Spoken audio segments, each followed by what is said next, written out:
Welcome to A Chicken Named Paul. We're noticing that you really like focused topics. Give you what you want. Yeah. Baby, if you give it to me. All right. Okay, so our friend Emily wrote in and she asked the question, how do you save a relationship that's struggling with communication when you both also have trauma? Great question. Great question. When you Relatable. figure it out, let us know. Okay. End of the episode. But let's get into it. We both have trauma. We're in a relationship. I notice that we fight the most and that we struggle to communicate the most when our basic needs are not being taken care of. I always refer back to something called HALT. If you're having a moment of like deep frustration with yourself or someone else, ask yourself, am I hungry? Am I angry? Am I lonely? Am I tired? When I'm hungry, I go like despair mode. And then you also tell me that you're not hungry. And then I cry. When Tiff gets hungry, Tiff gets really agitated. I get hangry. When are we fighting the most? How are our basic needs being met in that moment? Sometimes I'll say to Tiff, I think you need to eat a snack. And Tiff will say the same thing to me. Tiff will be like, I think we need to get you some food before we continue. Yeah, I'd agree with that.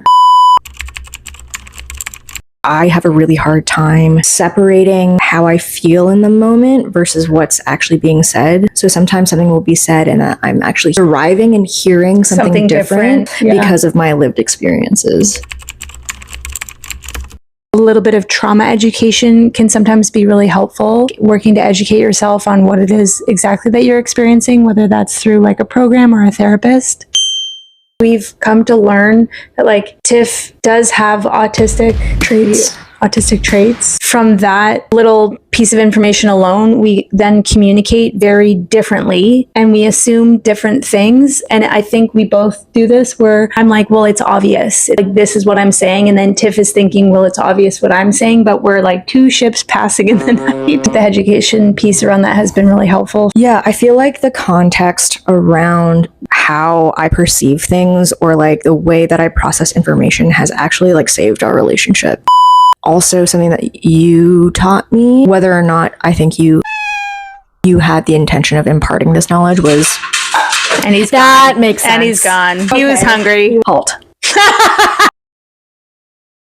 I don't know if you intended to teach me this, but it's something that you said that has stuck with me is, do you want to be right or do you want to work together to solve the problem for your relationship? I don't know if I taught you that. No, you did. It's like, do you want to fight with the sword or do you want to put the sword down? Because there's two people that are both needing something and what you need in those moments is different than what I need. Tiff needs to be heard. So I've had to learn to be like, I hear you. Yeah. I hear what you're saying. And that's something that I used to not offer out because I was like, no, I'm right. What I need in those moments. I feel like you just need to talk it out. It gets helpful for me because I never had that as a kid. I could never just be like, hey, this was upsetting for me at all ever. So that's probably why it's helpful. Figure out what that number one thing is in the moment and then work towards offering that to your partner. And that it's hard. What we're saying is like love languages, but like fight language. Oh, what's my fight language? Talking it out? Yeah. What's your fight language? Maybe it's resolution language because how we show up in fights is something totally different. Yeah, that's I think true. it's resolution language. Mine's talking it out. Yeah. And then yours is... I just need to be acknowledged. Thanks for saying that, honey. I think that's really important. I think it's really important to use I statements in conversations where you're having a hard time communicating because you're taking ownership for how you feel and you're not putting that ownership onto somebody else, which can look like blame. I agree. I work really hard to not say, you make me this, or like, same. You make me crazy. I just try to be like, I'm feeling frustrated. Or alternatively, it could be like, when you did this, I felt like this. Yeah. Which is fair because it's like, this is an action that you did, which is a fact. But like the way I feel about it is mine. That's my ownership of like that situation. We can summarize. Can you put the summarization over like a sparkly cat image? You bet. Thanks for all the messages you've been sending. We really appreciate it. And Tiff got a new haircut. See you next week.